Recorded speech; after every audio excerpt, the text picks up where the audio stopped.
Okay, this week I am going to talk about something positive. I think my LinkedIn rant earlier was enough negativity.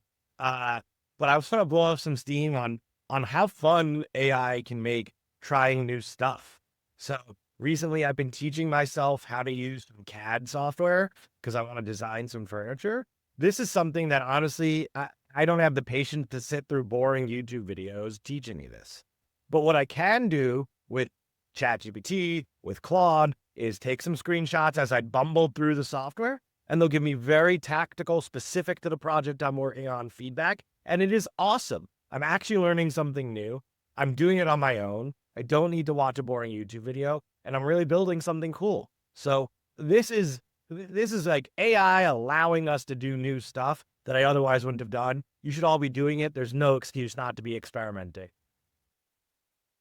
I love that. I thought there's gonna be a big nano banana shill fest, but yeah, it's get out there, make some stuff. Absolutely.